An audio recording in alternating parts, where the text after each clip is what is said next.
Something happened inside Buckingham Palace that the royal family did not want you to know about. Not a birth, not a marriage, not a ceremonial occasion dressed in gold and broadcast to millions. This was something far more serious. A document carried through palace corridors long after midnight, sealed in crimson, so sensitive that even the most senior aides were ordered out of the hallway before a single signature was placed. And when Princess Anne stepped out of the private chamber beside King Charles III that night, her expression said everything the palace was working so hard to conceal. This was not routine. This was not ceremony. This was a monarchy bracing for something. King Charles III had just signed a royal order, granting his sister, Princess Anne, one of the most powerful and rarely invoked titles in the entire history of the British crown. Princess Royal Regent. And the moment that pen touched paper, nothing inside the House of Windsor would ever be quite the same again. Stay with me, because what unfolded behind those palace walls, the secret meetings, the silent alliances, the factions scrambling for position, is the kind of royal story that only surfaces once in a generation. And the deeper you go into it, the more you realize that this was never just about a title. This was about survival. The night no one was supposed to know about. Let us start with what we know, or rather, what managed to slip through the carefully constructed walls of palace silence. The meeting did not appear on any official schedule. There was no public announcement, no carefully worded press release softening the significance of the occasion, and no familiar language of routine royal business designed to keep the outside world calm and uncurious. According to sources familiar with palace operations, King Charles summoned Princess Anne for a private audience at a moment when the institution itself seemed to be holding its breath. Think about what that means for a second. This is Buckingham Palace, one of the most meticulously managed, schedule-obsessed institutions on the planet. Every royal engagement is logged, briefed, coordinated, and communicated through layers of staff whose entire professional existence is built around controlled messaging. An unscheduled meeting of this nature, in the middle of the night, with aides forcibly removed from the corridor. That does not happen by accident. That happens when someone inside the palace has decided that what is about to occur cannot risk being witnessed by the wrong eyes. Those familiar with the atmosphere inside the royal household that night describe a king who looked visibly tired, but not uncertain. There is a difference, and it matters enormously. Exhaustion is physical, uncertainty is structural. Charles may have been carrying the weight of illness and duty in his body, but the decision he was preparing to make had clearly been turning inside his mind for a very long time. One insider described the mood in the room as resolute, the kind of resolve, they said, that only appears when a person has stopped asking whether a difficult thing must be done and has simply accepted that the time has come to do it. So what exactly was in that sealed crimson dispatch? The document that changed everything. For decades, Sir Timothy Lawrence has existed in the soft margins of Britain's royal world, present, steadfast, and yet almost invisible. His name rarely appears in headlines, his voice seldom heard beyond palace walls. He is not a prince, nor a man of spectacle. However, those who have closely watched the royal family know that silence in the House of Windsor is not a sign of weakness. It is often a strategy, and Sir Timothy has mastered it. Born in 1955, Lawrence built his life not on glamour, but on discipline. A career naval officer, the sea shaped his path. Calm on the surface, deeply controlled beneath. He graduated from the University of Durham, trained with precision, and climbed through the Royal Navy's ranks with quiet distinction. His colleagues described him as methodical, unfailingly polite, and discreet, qualities that, in the world of monarchy, are rarer than titles themselves. In the 1980s, his course crossed with destiny. Appointed as an equerry to Queen Elizabeth II, Lawrence became part of the inner machinery of the royal household. He organized schedules, accompanied the Queen on engagements, and learned to navigate the delicate balance between service and secrecy. But it was within this duty, that something unexpected happened. He met Princess Anne, the Queen's only daughter. At the time, Anne was weathering personal storms.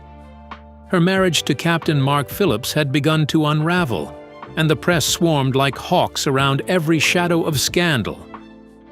Yet, within that turbulence, a quiet companionship formed. Timothy Lawrence was different from those around her.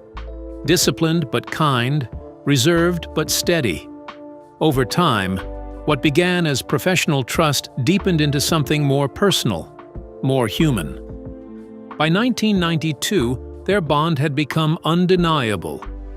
That December, in a modest ceremony in Crathy Kirk, near Balmoral, Princess Anne married Timothy Lawrence, a royal wedding stripped of pageantry, defined instead by sincerity.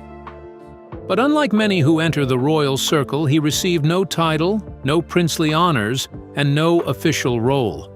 He became simply her husband, a man without crown or courtly rank, standing 2 steps behind, yet always beside her. And that is where he remained. Through decades of state occasions, foreign tours, funerals, and family crises, Sir Timothy was there, not as the center of attention, but as the steady presence behind it. His loyalty was quiet, but unwavering. His composure, unbroken. To the public, he was the man in the background. To the family, he was something far rarer. Dependable. So when King Charles III recently conferred upon him the title of Knight Grand Cross of the Royal Victorian Order, those who understand the hidden language of monarchy took notice. This was not a routine gesture. It was a message. For in the royal world, where every medal carries meaning and every ribbon whispers intent, such timing cannot be accidental. After 30 years of faithful service, to the crown, to Anne, and to the quiet dignity of duty. The man who never sought a title has finally been given one. But whether this marks gratitude, strategy, or something more subtle remains the question echoing through palace corridors. So, what hidden message lies beneath this quiet honor? Was it gratitude, a warning, or the start of a deeper royal shift? Keep watching. The love triangle that shaped a dynasty. Long before Queen Camilla stepped into the royal spotlight, another intriguing royal connection was taking shape, one that very few outside palace circles truly noticed. It wasn't between a prince and a fair maiden, but between the ever-practical Princess Anne and a dashing army officer, Andrew Parker Bowles. Back in the early 1970s, the two were more than just friends. They shared a deep connection, and whispers around the palace hinted at a romance that might have blossomed into something lasting. Some even say their bond was as passionate as it was genuine. But this budding relationship took a sudden turn, not because of royal scandal or family disapproval in the usual dramatic fashion, but because of something far less talked about: religion. Andrew was a devout Catholic, and royal tradition at the time strongly discouraged such unions. A Protestant princess marrying a Catholic was simply off-limits in the eyes of the monarchy. And so, with quiet hearts and perhaps unspoken regrets, Anne and Andrew went their separate ways. Camilla Shand, a name that would later dominate headlines, but back then was simply a young woman with strong ties to the same social circle. After his romance with Anne ended, Andrew found his way back to Camilla, rekindling a connection they had shared before. In 1973, they got married, and Camilla became Mrs. Parker Bowles. But the romantic web didn't stop spinning there. While Princess Anne had once been close to Andrew, her brother, the young Prince Charles, had fallen head over heels for Camilla. Their connection was instant and intense. But royal duty has a way of meddling in matters of the heart. The expectations placed on Charles by the crown, combined with the public and political pressures of the time, forced the young prince to step back. And in that space of distance and duty, Camilla committed to a different life, one that saw her marrying Anne's former flame. Fast forward through years of royal marriages, public heartbreaks, and private tension.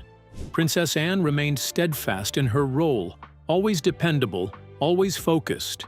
She became known as the hardest-working royal, someone who quietly carried out her responsibilities with little fuss. Meanwhile, Charles married Lady Diana Spencer, but their story was far from a fairy tale. Following Diana's tragic death in 1997, and after many years of public and private speculation, Charles and Camilla eventually reunited, this time for good. They married in 2005, and over time, Camilla transitioned from controversial figure to queen consort. What once began as a set of quietly entangled relationships among four young people has now transformed into a polished narrative of royal duty and endurance. But beneath the surface of formal titles and public appearances, traces of those old romances linger. The past has not been forgotten. It's simply been reshaped into the present, wrapped in royal protocol, and rebranded as history. It's a story of love lost, love found, and love complicated by crown and country. Let's dive into Princess Anne's doggedness that earned her the title of the most hardworking royal. Protocol, power, and a stiff upper lip. Princess Anne has always been the quiet force within the British royal family, a woman of duty, discipline, and deep loyalty. While others have been swept up in headlines and scandals, Anne has remained unshaken, focused on her royal responsibilities with little interest in drama. Her reputation as the monarchy's no-nonsense backbone isn't just a label, it's a legacy she has built over decades of unwavering service. So when her older brother Charles finally married Camilla Parker Bowles in 2005, after years of controversy, tabloid whispers, and public disapproval, Anne didn't cause a scene. True to her character, she remained calm, collected, and composed. But that didn't mean she was thrilled about the union. It wasn't just that Camilla had been the subject of public scandal or that her relationship with Charles had caused heartache within the family. For Anne, the situation was even more personal. Camilla had once been married to Andrew Parker Bowles, who also happened to be one of Anne's past romantic interests. That tangled history was impossible to ignore. Add to that the fact that Camilla and Charles' relationship had, in many eyes, shaken the very foundation of royal tradition. And it's no surprise that Anne approached the situation with emotional distance. There were no angry interviews or dramatic public scenes.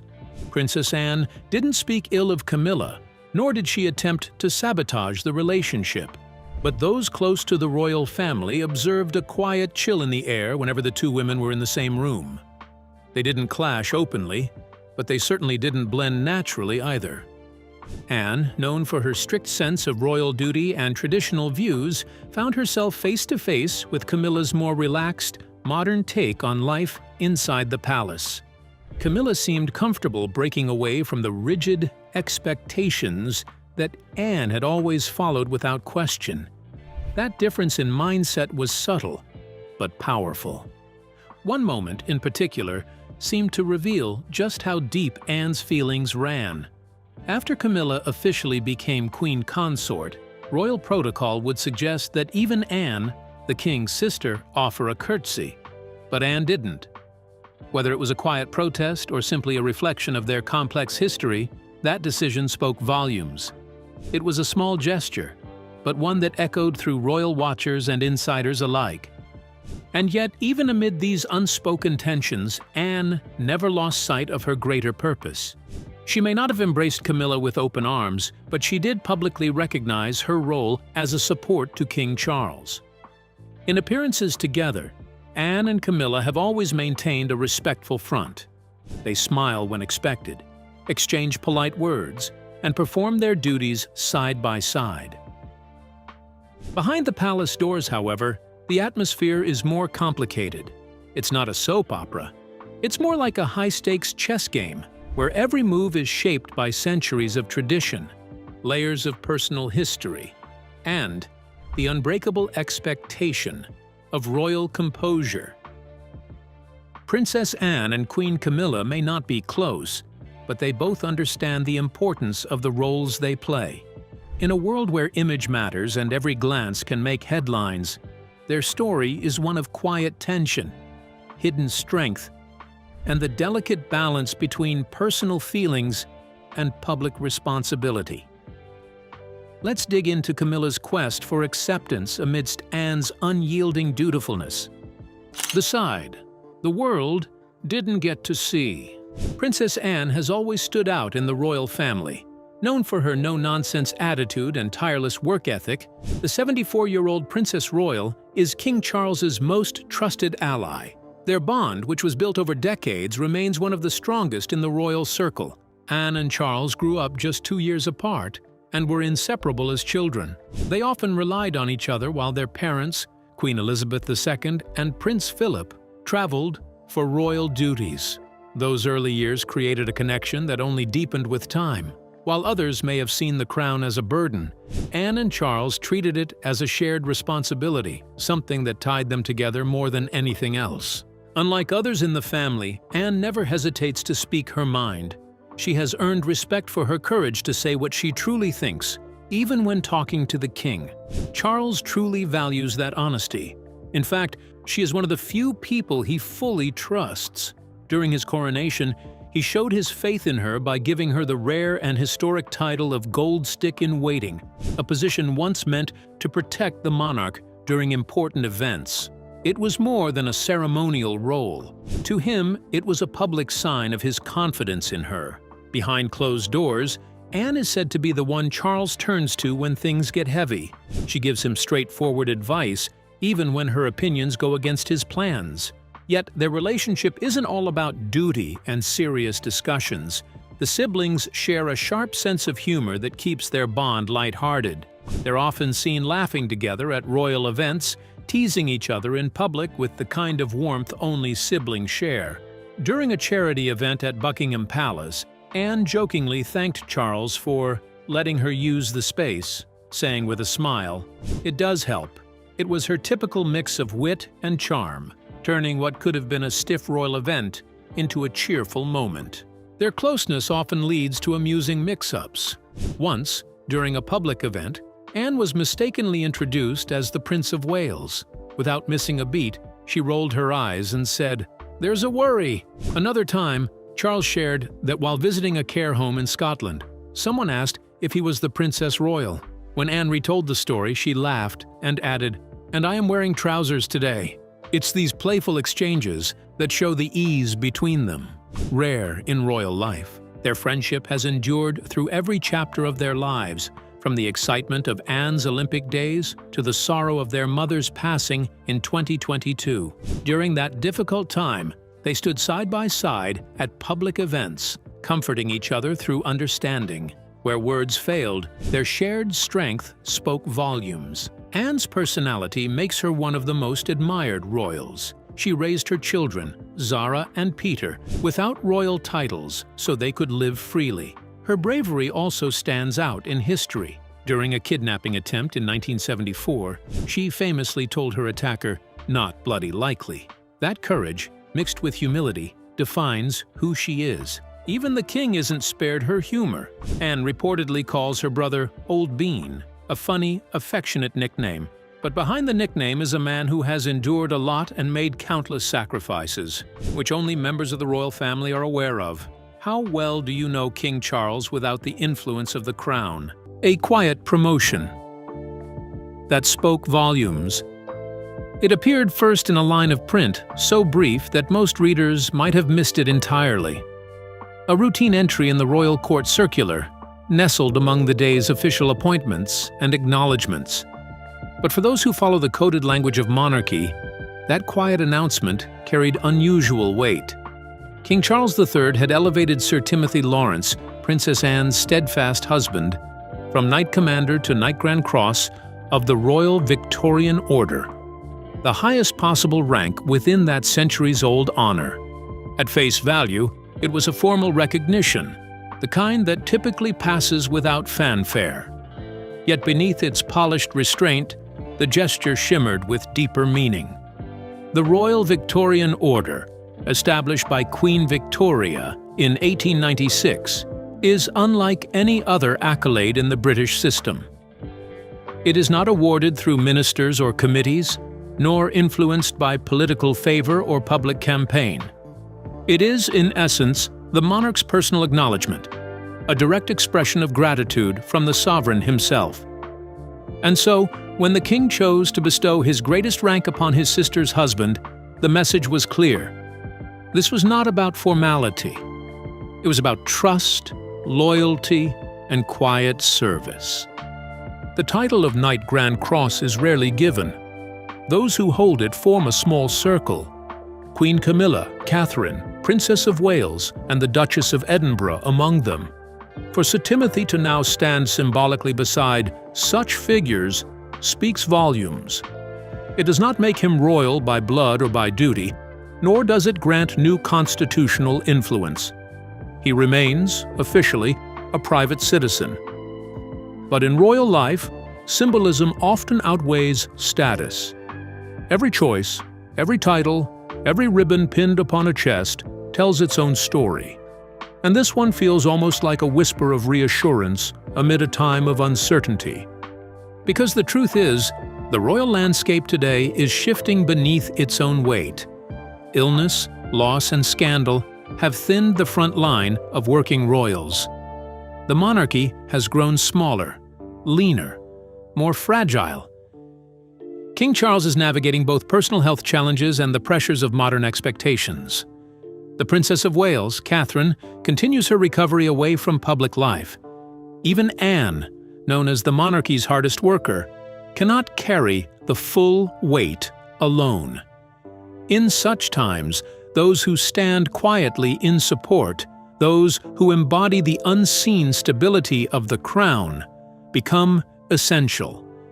That, perhaps, is where Sir Timothy's new honor finds its real resonance. It is less about hierarchy and more about recognition.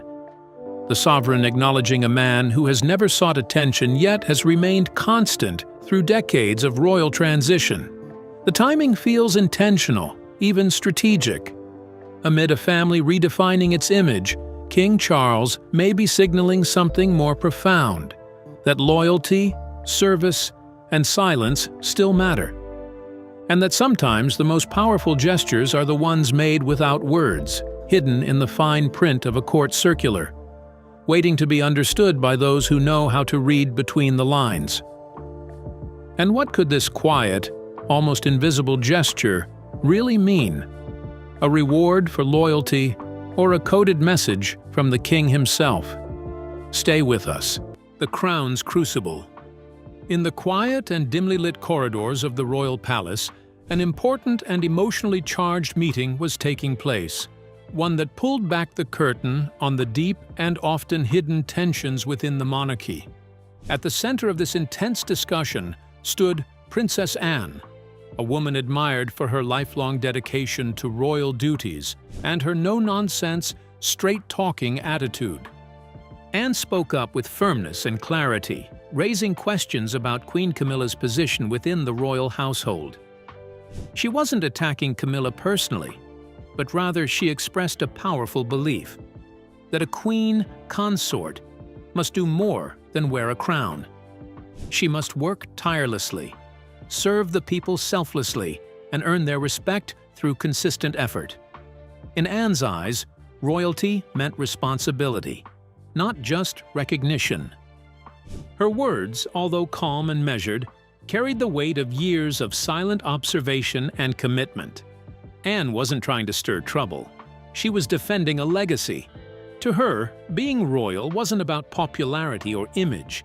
It was about purpose, discipline, and public service. Queen Camilla, on the other hand, listened with composure.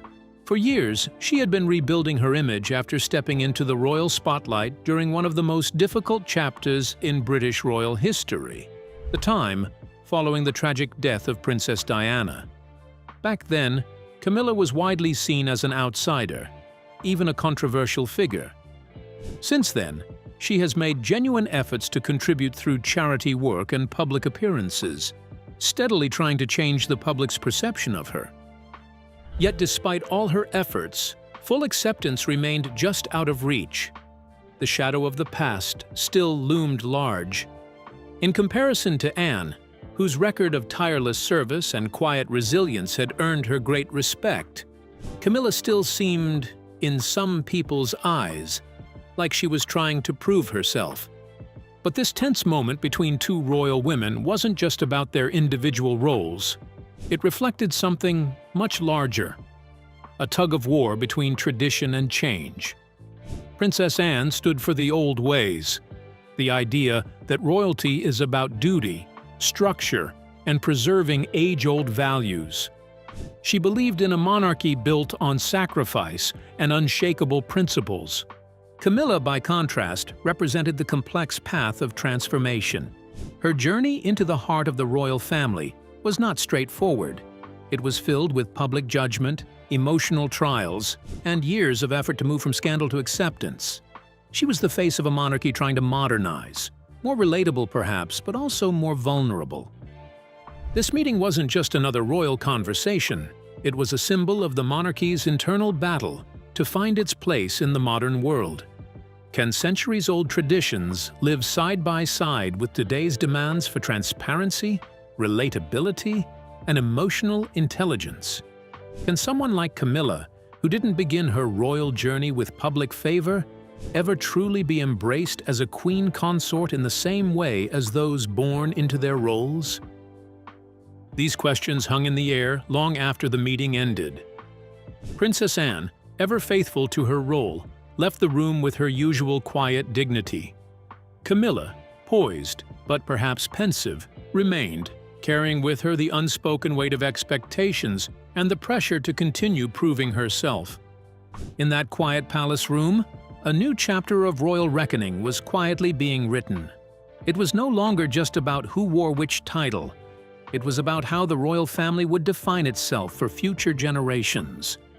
Would it cling to its proud traditions or allow room for new faces and new stories, even if they came with complicated pasts? The answer, it seems, lies somewhere in the space between Anne's unwavering loyalty to duty and Camilla's complicated quest for acceptance.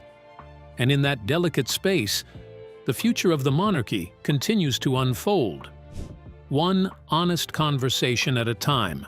Let's take a brief look at the bond between King Charles and Princess Anne, which is likely one of the factors influencing how she views Camilla. The sibling shadows.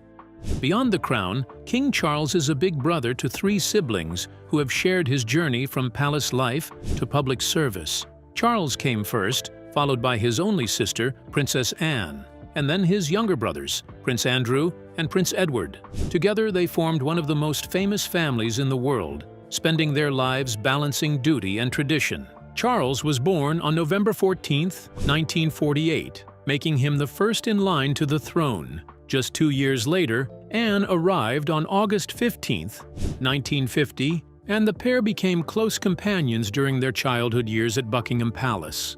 A decade later, Prince Andrew joined the family in 1960, and the youngest, Prince Edward, followed in 1964. With nearly 15 years between the eldest and youngest, Charles naturally took on a guiding role as the older brother. Growing up in the royal household wasn't ordinary by any means. The siblings often appeared beside their mother during her record-breaking reign, supporting her through years of ceremonies, charity work, and global tours. As they grew older, each one found their own place within the royal system, but their loyalty to the monarchy never wavered. Today, that same loyalty binds them even tighter. Since King Charles ascended the throne and began his battle with cancer, Princess Anne and Prince Edward have been constant figures of support. They've quietly stood beside their brother, just as they did during their mother's reign. Their unity shows that beyond titles and tradition, the royal family's strength lies in its personal connections. King Charles, in return, has always shown care for his siblings. when Princess Anne suffered a concussion and minor injuries during an incident at her country home in June 2024. He made sure to send his love and best wishes through a heartfelt palace statement. It was a small but meaningful reminder that even royals lean on family during hard times. Like their parents, all 4 siblings have raised smaller families of their own. King Charles shares 2 sons, Prince William and Prince Harry, while Anne, Andrew, and Edward each have 2 children as well, giving the late Queen Elizabeth a total of 8 grandchildren. Anne was the first to marry, tying the knot with Olympic rider Mark Phillips in 1973. They later welcomed Peter and Zara, choosing not to give them royal titles so they could live more normal lives. Prince Andrew followed in 1986 when he married Sarah Ferguson, introduced to him by Princess Diana. The pair had 2 daughters, Princess Beatrice and Princess Eugenie, before parting ways in the 1990s. The youngest sibling, Prince Edward, married Sophie Rhys-Jones in 1999, and together they have Lady Louise and James, Earl of Wessex. In recent years, Princess Anne and Prince Edward have taken on vital roles as counselors of state, a title that allows them to represent the king if he's abroad or unwell. Normally, this role belongs to the monarch's spouse and the first 4 in the line of succession over the age of 21. But with Prince Harry and Prince Andrew no longer working royals, a 2022 law expanded the group so Anne and Edward could step in, a clear sign of the king's trust in them. Princess Anne remains one of the family's strongest pillars. In 2023 alone, she carried out 457 royal engagements, even more than the king. Since turning 18, she has stayed active in public life, meeting people across the world and supporting countless charities. Beyond royal duties, Anne is famous for her love of horses. Her late father once joked, "Team in Rio is the places is probably more open. If it doesn't fart or eat hay, she isn't interested." She proved that passion by competing in the 1976 Olympics in Montreal, becoming the first British royal to compete as an equestrian. It's obvious that King Charles respects his sister's opinion, but is it just mutual respect as individuals? And is their bond as unique as they claim it is? A royal glimpse behind the crown. Charles III. The Coronation Year is a 2023 BBC documentary that gives viewers a close look at King Charles and Queen Camilla's first year as monarchs. Broadcast on BBC One and BBC iPlayer on December 26, 2023, the film followed their journey from the Queen's funeral to the grandeur of the coronation and the quieter moments in between. Written by royal historian Robert Hardman and narrated by acclaimed actress Helena Bonham Carter, the documentary offers a warm, human look at the royal couple as they adjust to their new responsibilities after decades of waiting in the wings. One of the most touching moments comes from Princess Anne, who opens up about her emotions during Queen Elizabeth II's funeral. She describes feeling a deep sense of relief when the crown was removed from her mother's coffin, a powerful symbol marking the end of the late Queen's long years of duty. Anne also reveals that her mother had worried about dying at Balmoral Castle, concerned that it might cause practical difficulties.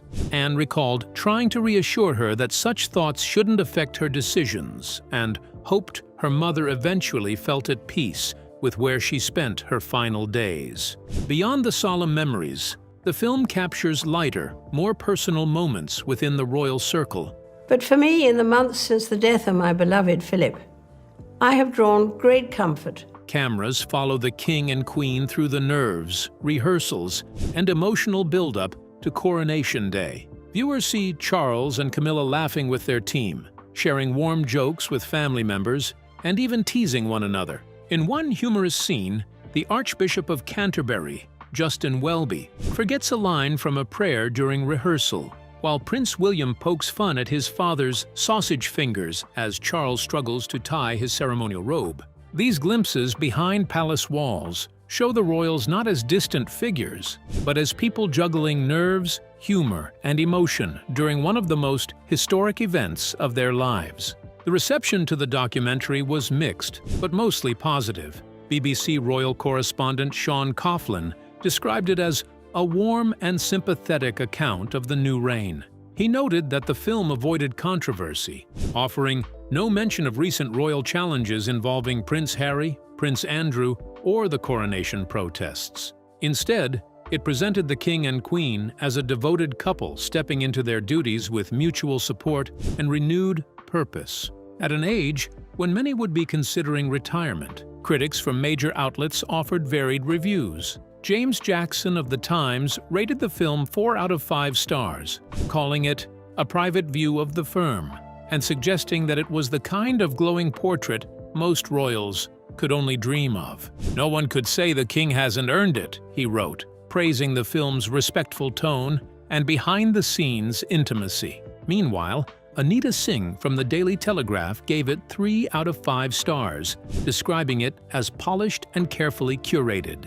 She compared it to a glossy corporate film, noting that every scene seemed approved by palace staff and full of people praising the royal couple. Still, she credited Charles and Camilla for appearing genuine and for making those around them feel comfortable. However, the documentary didn't escape criticism. The BBC received nearly 900 complaints after the broadcast, with many viewers claiming the film was overly positive and biased in favor of the monarchy. This number made up more than a third of all complaints received by the network between December 18th and 31st. Some critics, including Graham Smith of the anti-monarchy group Republic, argued that the film functioned more like a public relations piece than a true documentary. Writing in The National, he said it lacked objectivity and independence, describing it as a PR film dressed up as history. Despite the backlash, Charles III, the coronation year succeeded in offering a rare look inside one of Britain's most historic transitions. It portrayed a royal family finding strength in unity, humor in pressure, and dignity in duty. A human touch beneath the weight of the crown. Do you think there's more to the strained relationship between King Charles and his brothers? Does Princess Anne secretly harbor resentment towards the Queen Consort Camilla? Let us know what you think. Share your thoughts with us in the comments section. Remember to like, share, and subscribe for more. Also, click the next video showing on your screen. You will enjoy it.